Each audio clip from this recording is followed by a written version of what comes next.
pada bulan Desember 2020, secara resmi Amerika Serikat memberikan sanksi kepada Turki atas akuisisi sistem pertahanan rudal S-400 Rusia. Dan sudah pasti, kebijakan tersebut dikritik keras oleh Presiden Turki Recep Tayyip Erdogan.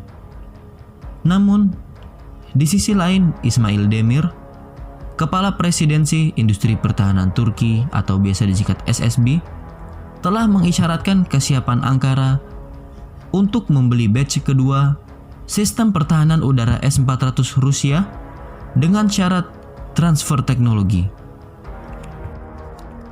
Turki melihat bahwa selama ini tidak akan muncul risiko tambahan dari Amerika Serikat atas pembelian S-400 batch kedua.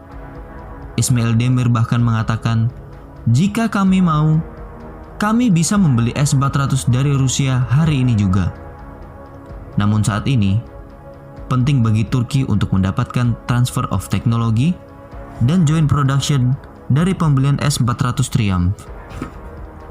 Dia juga mengatakan bahwa sistem S-400 yang sebelumnya dikirim ke Turki siap untuk beroperasi dan akan digunakan jika perlu.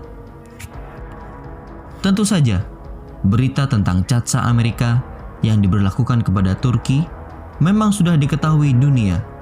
Sanksi tersebut berupa dikeluarkannya Turki dari program Joint Production jet tempur siluman F-35 Lightning II. Namun pada kenyataannya, hingga saat ini, negara Turki masih memproduksi beberapa komponen F-35 untuk dikirimkan ke Amerika Serikat. Pernyataan itu muncul setelah Amerika Serikat menjatuhkan sanksi pada bulan Desember 2020. Sanksi tersebut bertujuan kepada Demir dan SSB, serta pada 3 individu lainnya yang terkait dengan presidensi industri pertahanan Turki. Sanksi tersebut melarang semua ekspor Amerika Serikat ke SSB dan membekukan aset orang yang ditunjuk. Sebelumnya, Moskow dan Ankara menandatangani perjanjian pinjaman dana untuk pengiriman sistem S-400 pada Desember 2017. Dan 2 tahun kemudian, Turki mulai menerima beberapa baterai S-400 senilai 2,5 miliar dolar Amerika Serikat. Pihak Washington pun telah menentang perjanjian tersebut dan menuntut agar Turki membuang S-400 ke laut dan membeli sistem pertahanan udara Patriot Amerika Serikat sebagai gantinya. Amerika Serikat juga mengancam akan menunda atau bahkan membatalkan penjualan pesawat tempur F-35 ke Turki dan memberikan sanksi kepada Ankara, mengklaim bahwa sistem Rusia tidak sesuai dengan standar NATO dan meningkatkan kekhawatiran keamanan publik. Baik Ankara dan Moskow telah menolak tuduhan tersebut dan melanjutkan negosiasi pada batch tambahan S-400. Memang agak aneh ketika negara NATO yang kebanyakan membeli alutsista buatan Eropa dan Amerika, yang satu ini justru malah membeli rudal Hanut jarak jauh S-400 Triumph buatan Rusia.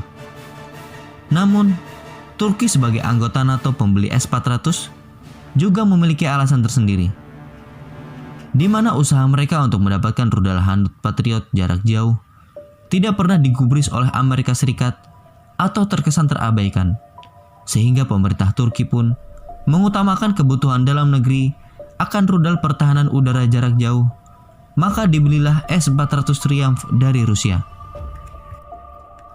Amerika sendiri pun cukup rugi dengan dikeluarkannya Turki dari program F-35. Lantaran Turki menjadi pemesan F-35 terbanyak setelah Amerika Serikat, yakni dengan total pemesanan sebanyak 100 unit. Ada kemungkinan CATSA Turki akan berubah apabila Presiden Amerika yang baru, Joe Biden, menghapus CATSA Turki dan mengajaknya kembali untuk masuk program F-35. Nah, bagaimana menurut kalian? Sampaikan pendapat kalian di kolom komentar.